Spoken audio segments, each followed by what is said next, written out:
Welcome to the American Folklife Center's 2024 Homegrown Concert Series. My name is Stephen Winnick, and here at the Library of Congress, we have had the Homegrown Concert Series for many years, giving the best in traditional music and dance right here in Washington, D.C., and today we had a concert in our Coolidge Auditorium with Rachel Sumner and her band Traveling Light. We are also delighted that they took the Archive Challenge and found some material from our archive to present in the concert. And to get some more background and context for our concerts, we like to have interviews with the artists when we can. And so I am here with Rachel Sumner, Kat Wallace, and Mike Siegel of Traveling Light. And I'll mention that these folks have taken the Archive Challenge before at the 2023 Folk Alliance International meeting, where they played a song from our archive, and they also contributed Rachel's original song, Radium Girls, to our Labor Day online concert last year. So we thank them for that, and you can find those videos along with this video on the Library of Congress website. So Rachel, Kat, and Mike, welcome to the Homegrown Concert Series. Thank you for having us. Thank you so much. Thank you. Great to see you all. And I guess we'll start by talking to Rachel a little about early development. So tell us about your early life and your early musical life. Well, I grew up in a musical household, not in the sense that my mom put an instrument in my hands, but she was always playing music. James Taylor. My middle name is Taylor because of James Taylor. Very cool. So she's a folkie. And I remember, like, my first Christmas, I wanted bagpipes. That's what I asked Santa for. I did not get bagpipes. I got a little tape recorder. And then I think that's when I actually started writing songs. But I don't know what those sound like. They're buried somewhere in a shed, thankfully. But I picked up classical flute when I was in 4th grade. And I kept with it all throughout high school. I was in honor bands. I did the Macy's Day Parade and the Cool. Rose Parade and honor bands. That was really wild. And then I went to school. I graduated high school when I was 16, so kind of early. And I went to Pasadena City College for a year, and then I was able to go the year after to study classical music in Utah. Mm-hmm. So I went to Utah State for a year and studied there, and felt called to move to Boston, where I went to study classical composition and film scoring. That was where my heart was. But during that time, I discovered bluegrass music. Mm-hmm. I had been a Nickel Creek fan. I had an uncle who was like a deadhead, and he got us into Alison Krauss and Nickel Creek. Those were 2 albums he gave to us when I was in my teens, and I became obsessed, and so that was kind of my introduction. And then once Chris Thile and Michael Daves did their project together, I wanted to know why Michael Daves sounded the way he did, and I realized it was because of Bill Monroe. So I looked into Bill Monroe, and that was when I started my deep dive into old songs, truly. So Bill Monroe led me to Hazel and Alice, and then I started writing my own music from there. But awesome. Yeah. Tell us about Hazel and Alice a little bit and your fascination with them. Yeah. Well, Molly Tuttle was the one who introduced me to Hazel and Alice. Specifically, she showed me James Alley Blues, which is this amazing ballad. They didn't write it. They put a feminist spin on it. Mm-hmm. And I became hooked after that. And the harmony singing, I'd never heard voices blend like that. The way that in the recording of, I don't know. I'm sorry. Where I'll go, what it'll do. It's a Bill Monroe song. I'm blanking. All these lights. The title, yeah. The One I Love Is Gone. That's it. Yeah. So in their recording, there's this thing that Hazel does where she sings a major third while everybody's playing a minor chord. And it just, I didn't know you were allowed to do that coming from a classical background. I was so fascinated with the rule breaking that they did. Like, they were not bound by earthly rules. And so I learned pretty much every song that I could off of a few different, like, Library of Congress compilation records of theirs. And that was where I really got into the stylistic idiom of the genre. Excellent. And we'll just mention for the audience that it's Hazel Dickens and Alice Gerrard. And we actually have their picture up on the wall in our reading room upstairs. So we'll take you to see that if we can. Yeah. So at this point, you moved to Boston, and you mentioned Molly Tuttle. So at this point, are you at Berklee College of Yes. Music? Yes, I'm at Berkeley. I'm in the middle of I think I was there for like 3.5 years. And um, I got a guitar put into my hands, and they taught me how to play some chords because some friends wanted to practice playing fiddle tunes. And so they taught me how to play rhythm guitar. So it was very um, natural the way that it happened. And as I learned a new chord, I would start to write my own songs with them. So it was very intertwined, learning guitar and writing songs, and like becoming aware of this massive tradition of Amazing. music. And of course, Boston is a good place to do that. It's got that long folk history. So did you feel that immediately when you started working in that field? I did. The Cantab Bluegrass night on Tuesdays was historical. I mean, it happened at the Cantab for about 25, 26 years. And so I kind of, that's where I met Mike Siegel, actually, was during those basement jams. And that was the reason why I started learning songs, was because there was a community of people around, and I wanted to commune with them and have fun. And I just didn't find that in the classical world at all. Mhm. Yeah, and of course you mentioned before we started the interview, you mentioned to me Club Passim. So I understand you have an association with them now. I do. I've been working there for 8.5 years, Mm-hmm.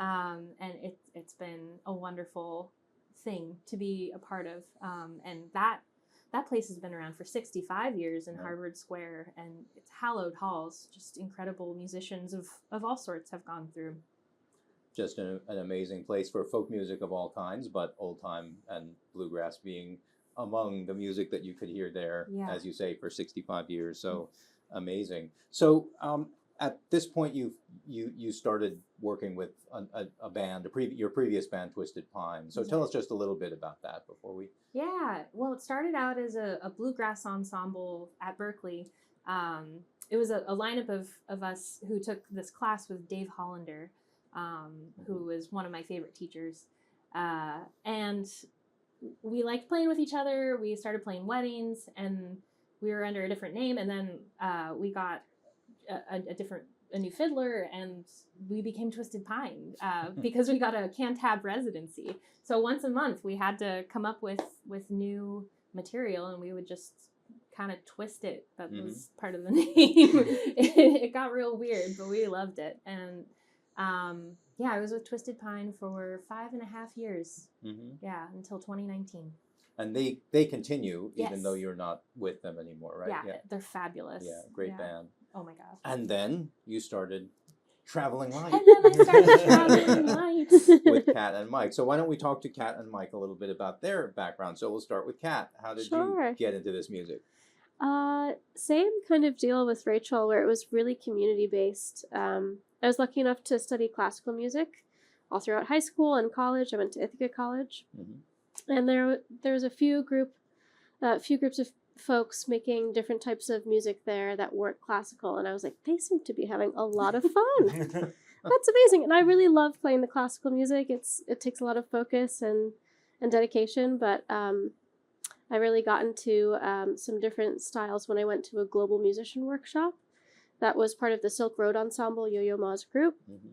And there I met Hanukkah Castle, who's a Boston, Cape Breton, Scottish fiddler who's amazing. Sells out Passim all the time, Club Passim. And really took to the genre. And from there, I moved back to Connecticut. I took over for the person running the fiddle group, the Skunk Misery Ramblers, through the Fire in the Kitchen music series and workshops, which is an amazing program in Madison, Connecticut. Did that for a few years and just heard Boston calling my name this whole time. Of all of my favorite bands, Twisted Pine included, had been coming out of Boston and Berkeley and New England Conservatory. So I eventually applied to New England Conservatory. I went for 1 year and had a blast, but decided that I just wanted to be playing music instead of paying to play music. So really thankful for my time at NEC, but also really grateful for all the bands that I met in that first year that pulled me away from school and happily playing fiddle and Mhm. still feel like I'm studying a lot of different types, like Irish fiddle and old time fiddle are my main sources of inspiration. But it's just so deep at Boston, so I'm really Yeah. happy to be there. Yeah. Yeah, well, it's a great place for Irish fiddle too. Yeah, Of course, definitely. Seamus there and Yeah. many other people. Absolutely. Yeah. So do you get to play Irish music a lot in Boston? Yeah, you can definitely find me at the Druid on Thursday nights. Mm-hmm. Yeah, we have the Monday song sessions that have been happening informally at someone's house. Mm-hmm. The song that we played today, Wallflower, is a song that Rachel wrote after coming to one of those Monday night sessions. And so all of those names in the song are names of my good friends and pals who are singing all of these Irish and English old ballad songs.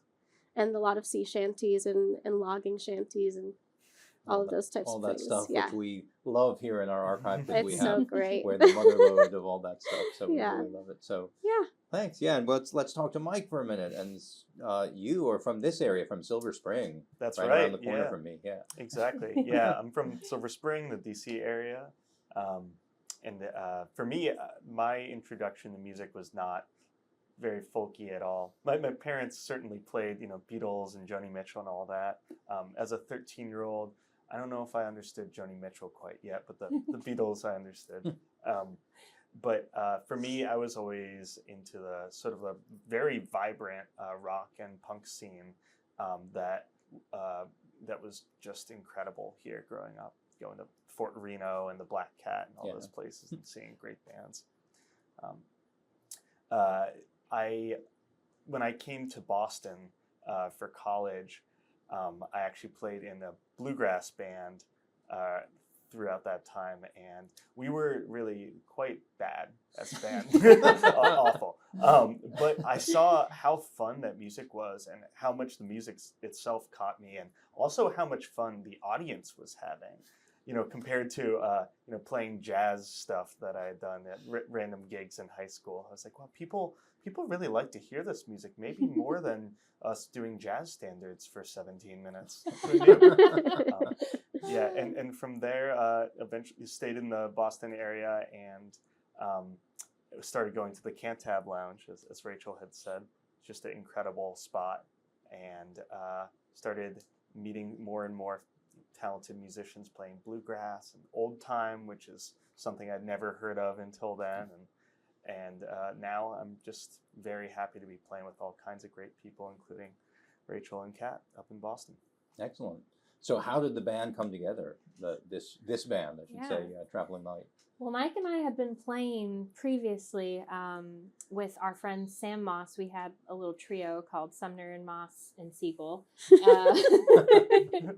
It was a duo, and then Mike added on and like really filled out the trio. And that was the first time Mike and I started playing together. And after I left. But right before I left Twisted Pine, I put out my first EP of solo music called Anything Worth Doing, and Mike plays on that. And so he started working up my originals. And then after I left Twisted Pine, I was like, I needed a little bit of time for family. There was some family stuff going on, and I had a bunch of songs that I knew I wanted to play. I just didn't know the form that it was going to take but I knew I wanted to play with people. Right. That felt really important. And Mike he's family, And so Mike was in the first iteration. It was like a Rachel Sumner band, and that had cello and drums and Mike playing bass. Cool. And that was really amazing too. And we were demoing things and getting ready to record a record, and then COVID hit. Yeah. But we ended up recording this album called Heartless Things, and around August 2020, we worked with Sam Kassir on it, who he produced Lake Street Dive, and he plays with Josh Ritter, and so made that record, but I shelved it because I didn't want to put it out during a pandemic while everybody was locked down and couldn't play. I felt like it needed, it deserved some support and touring around it. So I waited, and once Club Passim reopened for shows, I booked a show there in July of 2021, and I decided, okay, I feel really comfortable with a string band setting. That's where I feel really at home, and I can hear things, and it just really suits my songs, because sometimes they can be really grassy, sometimes they can be a little more bluesy, sometimes a little more folky. And so I called up Mike.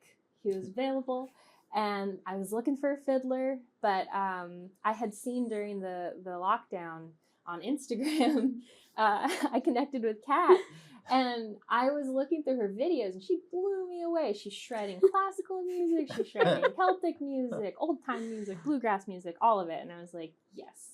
So I reached out to her. I sent her a message, and she said, yes, I'll play the show with you. And then the name came after that. Oh, we also had Ira Klein playing guitar. And so we were this 4-piece, and the first rehearsal that we had was, I was walking on air. It just felt right. The songs, they did so well with my songs. They took such good care of them. And I felt like it needed a name, and so I searched for the right name, and I'm a big Joanna Newsom fan, and so Traveling Light is a little tip of the hat to the song 101st Lightborn Elite. There's a lyric that says, never saw what we could unravel in traveling light. And I liked that it's a dad joke, and also and also implies a star, because it felt very special. So that was the origin of the band, and then from there we just kept playing, and the lineup has shifted a little bit, and we've settled into this trio format, and it just feels really full and right, and Very cool. Traveling light ever since. Oh yeah. With a lot of instruments. Yeah. Yeah, so I mean, one thing that I've noticed, you mentioned, hearing each other and it being, a communal thing, that you do the one mic thing on stage. So talk about that process of hearing one another while you perform. Yeah. Well, we hardly use any monitor, which is kind of unusual for musicians, I think. We practice acoustically. We practice close to one another. We usually stand in a circle, and I just want to replicate that when we're playing a show for people, because that's where I'm comfortable, that's where they're comfortable, and it's a way to invite the audience in. So we can't hear ourselves when we play around that one mic. We're not hearing ourselves like through that microphone, but we are hearing ourselves organically. Yeah. And each other. Yeah. Yeah. Yeah, we hear each other organically. We hope that translates to the music. Absolutely. I think it sounded great. And our Coolidge Auditorium is a great room for that kind of thing, Yeah. Oh. as I'm sure you noticed. The So- best room I've amazing. ever played. Yeah. It's incredible. Yeah. All right. So, so let's talk a little about songwriting. I know you're the principal songwriter. I know you guys do some writing as well. So let's talk about approaches to songwriting. So how do you go about it? Do you start with the music? Do you start with the words? Does it differ by song, or? I try to never start the same song the same way. Or sorry, let me try this one more time. I try to never write a song the same way. Does that even make sense? Hang on. Let me. I think I know what you mean. Yeah. I try to start songs differently each time. Yeah. And do a different approach. I guess I'd always heard people say, oh, they settle into something. They go, oh, I like lyrics first, or oh, I like music first. And I guess I didn't know which camp I fell into. And so as a result, I was just being a scientist and trying different things Right. and seeing what happened. And I kind of like not settling into something. So occasionally it's one or the other or both. Radium Girls was text first. I did the music came after, but Wine Apple Rind which we played, I figured out the chorus, rhythm, and melody first. I worked that out like a math problem first, and then filled in the lyrics. Right. So yeah. Cool. And you guys do some writing as well. So what's your approach, Kat? It's hard to pin down. I think same as Rachel, I've kind of just been kind of following inspirational threads. Sometimes it'll be a lyric that pops into my head and I'm like, I have to write that down right away. Or it'll be, I play tenor guitar. Mostly I use that for songwriting. So I'll be figuring out finger picking patterns on that, and that'll kind of lead to a melody that I find words for. And then I think Rachel can definitely attest to this of using old folk songs as blueprints, because there's such a rich canon, and lyrically as well. I've definitely, and I'm not the first to do this, but I've definitely stolen a line or two from a trad song. I can definitely like name one, like Blackest Crow as like Rage and Burn, the oceans will rage and burn, and that made it into one of my songs for sure. So yeah, it's I feel really lucky to be playing this music because we have such a beautiful resource of amazing lyrics and amazing form that we can pull from. But that's normally where it comes from. Yeah. Cool. And Mike?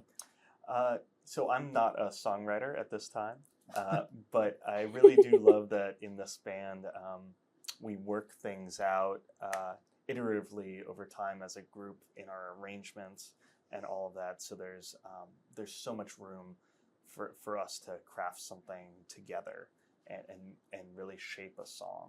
And so I love that. Yeah. So you're contributing on the after the song's written, but before it's heard, and making it what it is for the audience, which is great. Yeah, and I haven't written any songs for this project as of yet. You wrote a fiddle tune. I wrote a fiddle tune, but definitely crafting arrangements and like having the classical background and all these other backgrounds. It's really fun to play with Rachel because her songs pull from so many different things. That I can play so many different things, which I wouldn't be able to do in a traditional bluegrass or a traditional Celtic band. So it's the joy of my life to arrange her songs, definitely. You do such a good job. You write the best songs. What can I say? So another thing that I know you've done is, at least occasionally, is write music for lyrics that are already written by other people, including Johnny Cash project that you did. Yes. So explain how that was, what that was like, and how that works. Yeah. Well, I stumbled across a book of poetry that he didn't have music to linked to, and it was published posthumously, and I spent a lot of time with it. I bought it from Barnes & Noble, and I spent a lot of time reading the poems to my grandma while she was recovering. She broke both of her wrists after a fall, and so she vaguely remembers this, but I was by her bedside and I was reading her Johnny Cash poems, and this one poem really stood out to me as something beautiful. It took my breath away. It was kind of apocalyptic, and it was written in 1980, and it was about having love at what seems like the end of the world, and it moved me. And I had just come back from a weekend teaching at WUMB's Winter Acoustic Music Weekend camp. WUMB is a radio station in Boston, and Bennett Hammond, who is a really great guitar player, he had been kind of teaching me how to do some thumb picking type stuff. And so I had this all in mind, and I looked back at the Johnny Cash poem, and I realized that it was formatted a little bit like a country song in its own way, if you looked at it at the right angle. And so I approached it that way and just kind of wrote music for it. It was very quick. I think just an afternoon, and then I sent it to these guys, and we worked it up that night. It was amazing. Very cool. And so I've heard that came out great. I mean, and you wouldn't know it was a different person writing the words and the music, but a beautiful piece. And it is, it's very moving not only to think of it as your project, but think of Johnny in those years and him writing it. It's I could hear his voice singing the melody. I was trying to write it in a range. I mean, I can't sing in the same range as Johnny Cash, but I was trying to think of where does his voice lay, and so he was there with me while I was writing it. Very cool. In a way. So let's talk a little about your approach to traditional songs now. So we've talked about the, songwriting and the different aspects of that, but you're also arranging traditional songs for this project, and talk about that a little bit. Yeah. Well, I think my background with Twisted Pine, our whole MO was to take traditional tunes and really put our own twist on them. And so I always try to approach traditional music that way. I try to really make it my own. And I really don't feel the need to dig into songs that don't speak to my heart. I think that's like one of the biggest parts, is choosing a song. If it doesn't speak to me in a very deep way, then other people can do it. Yeah. Maybe they'll connect with it more. Yeah. But that feels like a very important element in choosing material. Yeah. How do you?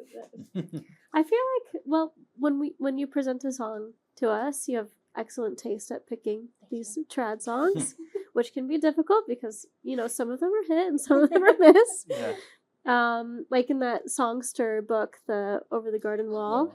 We were looking at some of the other songs and we were like, that's not a great lyric. Yeah. Like maybe a little bit dicey, and you kind of have to, recognize that it's a snapshot of a time as well. But we'll just play through it. And then I think what's really fun with Mike and I is we have played a lot of these songs before, and we know like how to play it traditionally, but then finding the moments in the song that maybe we're like text painting lyrically and we're highlighting a certain section that maybe it's going to come down in the text, so we focus on the words or the opposite. And something that I think is in a lot of folks' wheelhouses these days is adding like different hits and different timing things in trad songs that are really compelling to the listener. So I think we start from bass line, and then you don't want to change too much too quickly. The only folks that can do that, I think, are the Punch Brothers. They're pulling from Radiohead, so Yeah. they can Very they cool. can do it all. But that's kind of I think our approach. Yeah. I'd say that's it. Yeah. All right.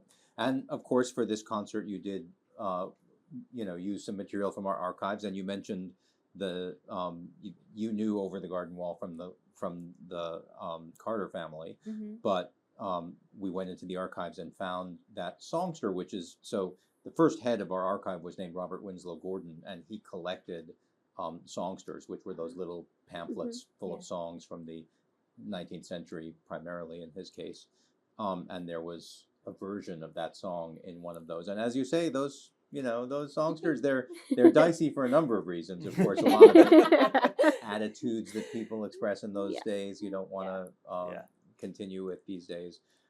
But sometimes you just find gems in there, and of course, those gems then often enter oral tradition and become the songs that the Carter family would sing. So talk about some of the other stuff you got from the archive out on the Western Plains, for example. Well, that was a Leadbelly song.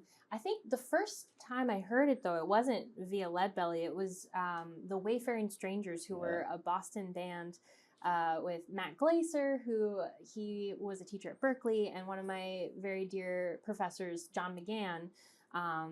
He was in this band, and also Aoife O'Donovan, Margaret Glaspie, and it just kind of turned the whole song on its head by adding this flat 7 in there. And I was like, that's cool, you're allowed to do that.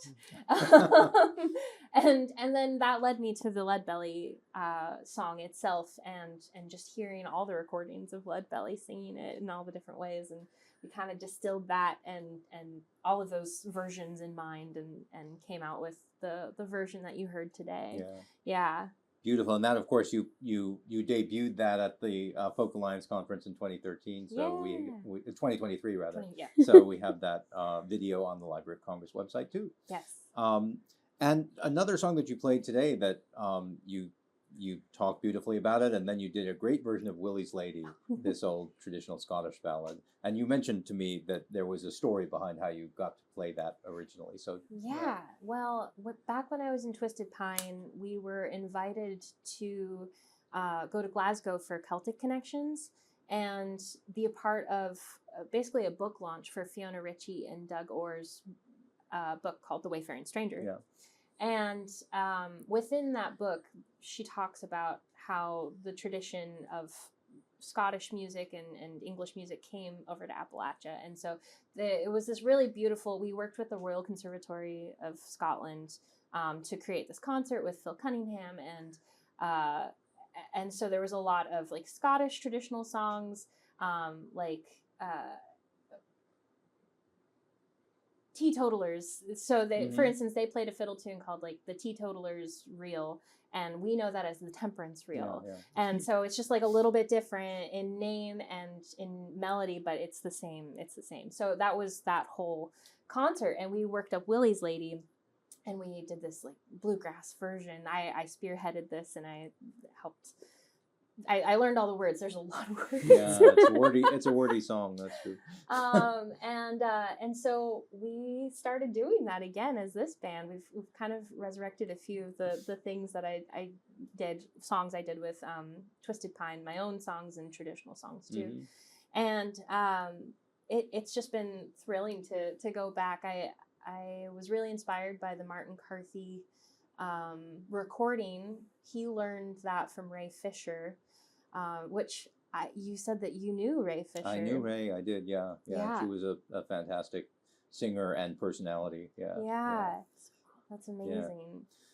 Yeah, and she set that, as you said so beautifully in the concert, she set that to that tune. It was a song that had no tune at that point. No one had found a published version in oral tradition, so nobody knew a tune for it. And she figured that out, and Martin ran with it. And then I believe you heard it from Aeneas, though. Is that right? I did, yeah. So I know that you have mentioned her as an influence, so talk about major that, influence. In so many different ways.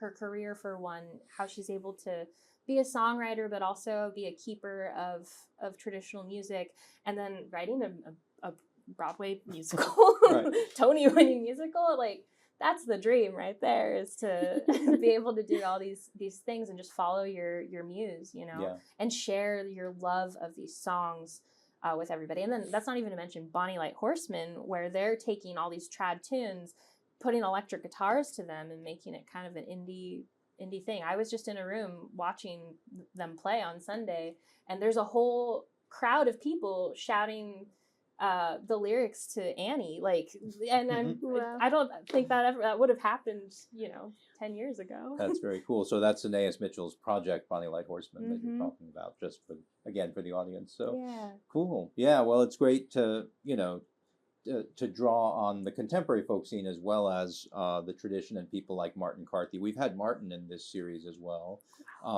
We haven't had Aeneas Mitchell, but she has come to the library to talk about her other work, her musical and all that material. So it's a great place to be. You're here in the library where all of your your collaborators and your friends and also mentors have been, and that's how we feel here all the time. So I know that you have another album that has it just come out, or is it? It just came out. So talk a little about your latest project. Yeah. Well, this latest album is the album that I shelved before the band even existed, and so now it's finally here. And what we've done, because I recorded it before the band existed and before I knew Kat, we re-recorded it. So I guess this is a bit of a soft launch. I haven't really told many people about it, but we're gonna put out that as a record. We're going to re-release it as just the Traveling Light version. We did it in a room around one mic. Excellent. Not unlike the way that we perform now. So, but yeah, and we're working on new music. So great. Yeah. And I'm going to backtrack because there's something that I forgot to ask you about, but it's very important, which is Radium Girls. How did you come to write that song?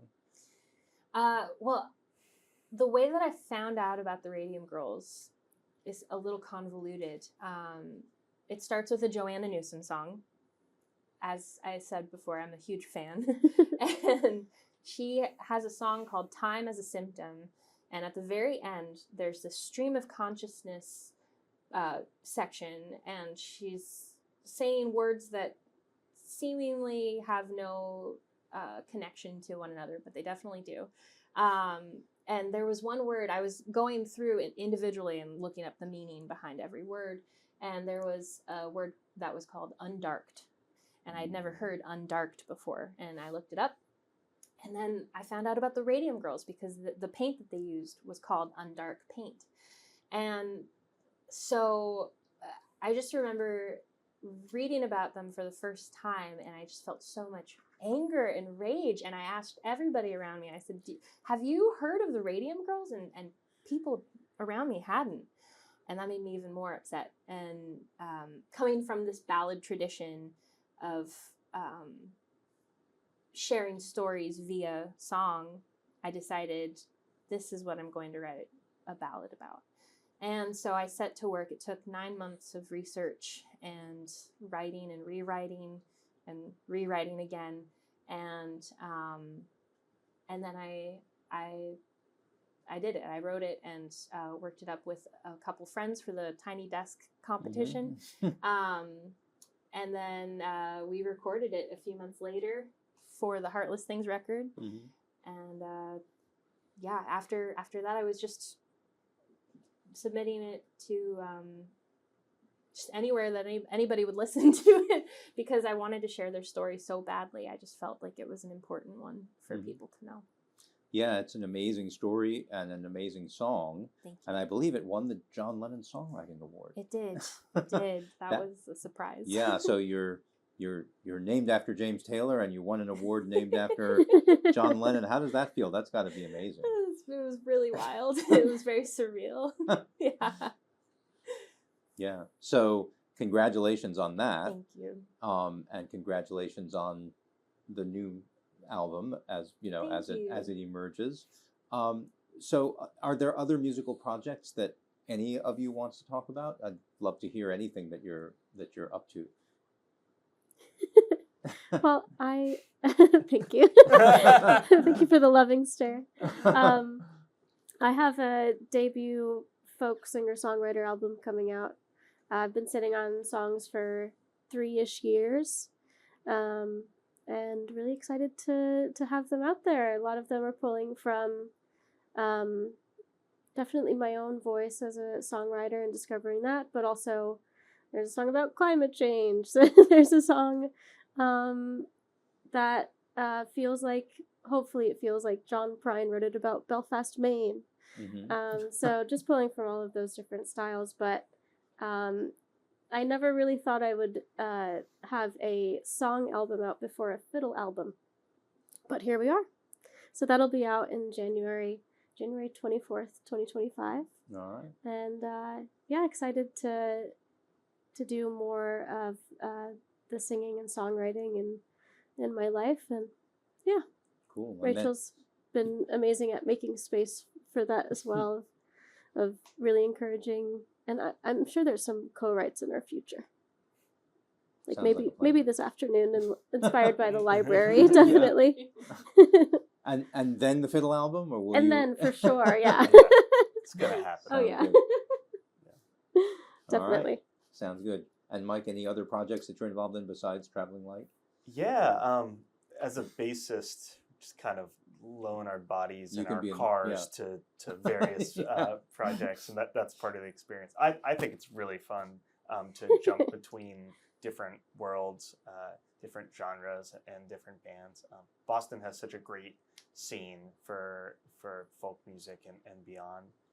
So yeah, enjoying playing with Rachel, with the New Grown Ups and the Wildmans and Jackson Emmer and lots of other folks, including just random bluegrass and old time bands around the Boston area, which is my favorite thing.